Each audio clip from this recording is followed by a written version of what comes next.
Elden Ring Nightreign is still a new game, and the Souls games in general can be difficult, so I want to help anyone who is new or struggling with the game, because this game in particular did take me some time to get used to, since the core gameplay loop is different from your normal Souls experience.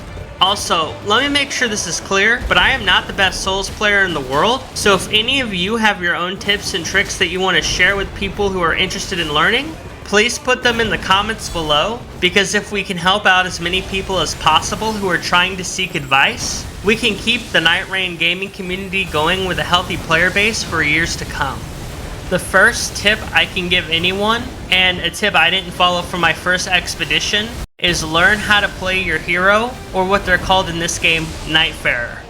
If you're experimenting with a new hero, or if this is going to be your first expedition, I suggest going to the practice dummy in the round table hold and finding out what the abilities of your Nightfarer and what their stats are so you can better utilize them when you do go into an expedition.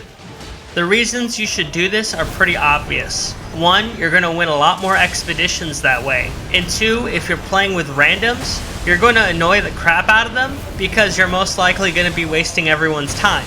I made this mistake in my first expedition because I was recluse, but I didn't understand how her magical cocktails work, so I wouldn't get any more FP, so I ended up being a chicken with my head cut off, running around the arena wondering why I can't use sorcery. Don't play like I did. Don't make the same mistake I did. Learn the basics of one hero and go from there, and when you're comfortable with that hero, you should go on to the next one. And a suggestion I have if you're struggling with one of the expeditions is to use Wilder. He has a pretty good build where it's mainly quality, so you can pick up pretty much any weapon and he'll be effective with it. He's got a nice passive, his grappling hook is pretty good, especially for traversing the land, and his ultimate is really amazing. The next bit of advice I can give is when you do an expedition with others or you participate in the multiplayer, make sure to work with your team even if they're making stupid decisions that you adamantly disagree with. If you do this, you have a small chance of succeeding, and even if you don't succeed, you'll still have a better chance of winning the expedition as a unit than you would solo because of the way the enemies scale. Some other good ways to work with your team is to ping items that they may like to have, like specific weapons, or talismans, consumables, or stone keys if you're not leading the group. Another bit of advice, and a really important one, is if you die during an expedition, do not rage quit. You can get the level you lost back when you pick up your runes. Plus, if you quit early, you won't be rewarded at all for doing the expedition, which means it's like 30 to 40 minutes down the drain. Now, the next bit of advice that I have is that when you're solo queuing with randoms, you should let them take the lead. And the reason this is because a lot of the time people will be doing duos, and you'll be the odd man out, and they'll already have a plan, so at least how I've been getting my success is I'm letting them lead and I'm just following. The only time you should ignore this advice is if no one's taking the lead, then you should just make your move and start pinging places. The last bit of advice I can give when it comes to queuing with others is to just be patient and don't blame individuals for a loss. If the expedition wipes at the Night Lord or Night Boss, it is usually the team's fault and you should not lose hope. For example, I lost to a day 1 Night Boss 2 expeditions in a row before, but then the stars aligned and I beat 3 different Night Lords back to back to back.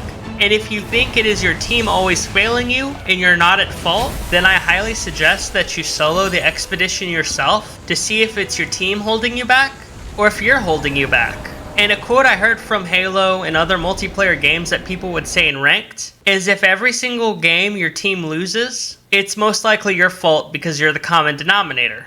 Now, transitioning from multiplayer to solo, I do prefer to partake in multiplayer myself while doing expeditions, but I have successfully completed a solo expedition, so here are my tips to see success in that type of scenario where you don't have backup and it's just you. The number 1 tip I have for solo queuing expedition players is to go to the map, press Y, triangle, or whatever key it is on mouse and keyboard. That way you can see where all the merchants are so you can stack up on Winding Graces, which is one of the self-reviving mechanics Nightreign uses, especially for solo mode, and I've seen people collect 10 of them before they beat the Night Lord. And I even used them as a crutch when I beat Gladius, because I played like crap versus the boss and got down twice, but I still won regardless. What I'm about to say is just my opinion, but I do feel like solo mode expeditions are way easier to do at the moment than multiplayer expeditions, and that's just because you can stack as many Winding Graces as you can find. And in solo mode, they are way more reliable for reviving than your teammates are, and that's just simply because the more times you go down, the harder it is for your teammates to bring you back up. But a Winding Grace will keep reliably reviving you over and over and over. And it's not like the boss's health bar goes down every time you revive. The next piece of advice I have when you're playing solo is simply that not every hero is equal in solo mode. So I would personally recommend playing Wilder, Duchess, Iron Eye, and maybe Revenant with all her spirit summons. But that is not to say that you cannot beat an expedition with heroes that are not as optimally built to do solo expeditions. It's just harder to win with someone like Recluse, especially with her magical cocktails that are kind of slow. It can be done, just not optimal. The last bit of advice I want to give to solo players is to make sure to run away from a boss or situation if it'll take you forever to beat. In Nightreign, you are on a time limit. So if you need to run away or find a better situation because it's taking forever for you to clear it, there is nothing wrong with that, because you literally do not have all day and you need to get your levels to face the Night Boss and eventually Night Lord. And this next part's a bit for newer players than older players, but if you look in the Souls community, you will find more elitist type players, and they have marked some things to be stigmatized, like summoning, using magic, or looking up resources online. But let me tell you, there is nothing wrong with using resources like YouTube, the Wiki, and Google to get help with the Souls games in Nightreign, because they can be obtuse and difficult to master by design. And using other people's experience and knowledge to learn is not something you should be ashamed of. So if you get stuck on a Night Lord, use a tutorial to see how you can fight it more optimally, because every expedition is like 35 to 45 minutes. And you don't want to be stuck banging your head against the wall trying to move past one of the Night Lords, because if anything, that's definitely going to ruin your experience with a game that is insanely fun to play.